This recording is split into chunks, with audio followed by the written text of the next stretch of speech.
Sampai diceritakan kisah nyata, belum lama ada orang tua itu kalau sholat di masjid di shaf pertama, setiap sholat dia di shaf pertama. Sampai pada suatu hari selesai dari sholat baru salam, assalamualaikum warahmatullah, assalamualaikum warahmatullah. Ini orang tua yang biasa di shaf pertama tiba-tiba maju ke depan ke tempatnya imam, duduk di depan imamnya, lututnya nempel dengan lututnya imam. Sedangkan imam ini bisa berzikir setelah sholat, belum selesai. Ini orang tua tanya kayak orang gesusu, jadi tergesa-gesa. Ini orang tanya, ya imam, wahai imam, ajarkan aku sesuatu yang bermanfaat yang bisa nanti masukkan aku ke dalam surganya Allah Subhanahu wa ta'ala. Ajarkan aku apapun itu, sesuatu yang bermanfaat. Maka sang imam bingung, dia masih belum selesai berzikir kepada Allah. Ini orang tua ini tanya terus, ajarkan aku sesuatu. Maka sama imamnya dijawab, qala Nabi sallallahu alaihi wasallam.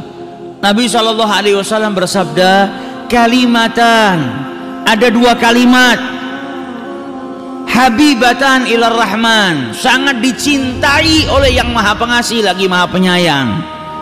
Khafifatan ala lisan, ringan diucapkan di lisan itu. Thaqilatani fil mizan, akan tetapi kedua kalimat ini sangat berat di timbangannya Allah Subhanahu wa ta'ala. Subhanallah wa bihamdihi, subhanallahil azim. Kata orang tua tadi, ulang lagi, saya belum hafal. Diulang sama imam. Qala Nabi sallallahu alaihi wasallam, kalimatan habibatan ilar rahman, khafifatan 'alal lisan, thaqilatan fil mizan, subhanallah wa bihamdihi, subhanallahil azim. Ulang lagi, saya belum hafal. Diulang sama imamnya beberapa kali sampai akhirnya bas, sudah, saya sudah hafal. Mulai detik itu ucapannya Nabi Muhammad dibawa sama dia kemanapun, dimanapun dia berada, berjumpa dengan siapapun. Ada pernikahan dia ketemu orang, qala Nabi sallallahu alaihi wasallam, ingatkan orang. Ada dua kalimat dicintai sama Allah, ringan di lisan tapi berat di timbangan. Subhanallah wa bihamdi, subhanallahil azim. Ketemu siapapun dia ucapkan, ketemu siapapun dia ucapkan, ketemu anaknya, ketemu tetangganya, ketemu sahabatnya, di masjid, di luar masjid, ada tamu ke rumahnya, selalu dia ulang-ulang kalimatan habibatan ilar rahman, terus diulang-ulang sampai akhirnya datang suatu ketika dia sakit, masuk rumah sakit tidak sadar, selama beberapa hari nggak sadar, koma. Sampai ketika keluarganya semua berkumpul, di saat dia dalam keadaan kritis, tiba-tiba yang sudah beberapa hari nggak buka matanya, tiba-tiba lelaki tua tadi membuka matanya. Maka keluarganya bahagia, nunggu ayahnya sudah koma dalam keadaan tidak sadar beberapa hari, tiba-tiba buka matanya. Dokternya pun gembira.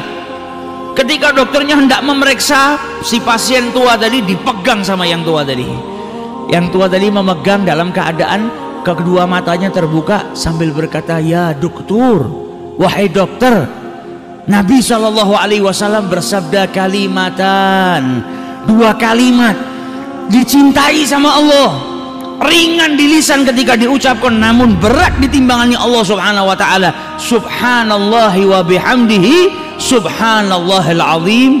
Ketika itu meninggal dunia, meninggal dalam keadaan mengucap subhanallah wa bihamdihi, subhanallahil azim. Mata ala husnil khatimah.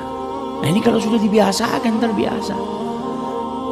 Kalau kita di setiap waktu senggang istighfar, waktu senggang sholawat, ya apa yang kita biasakan itu, insya Allah kita wafat dalam keadaan mengucap itu.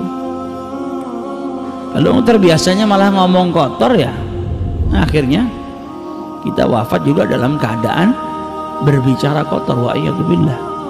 Sukanya ngerasanin orang, akhirnya matinya dalam keadaan ngerasanin orang. Sukanya ngadu domba, matinya dalam keadaan ngadu domba. Wa'iyadzubillah. Namun kalau orang saling berzikir, maka kebiasaannya berzikir itu insya Allah akan menjadikan dirinya wafat dalam keadaan berzikir mengingat Allah Subhanahu wa ta'ala.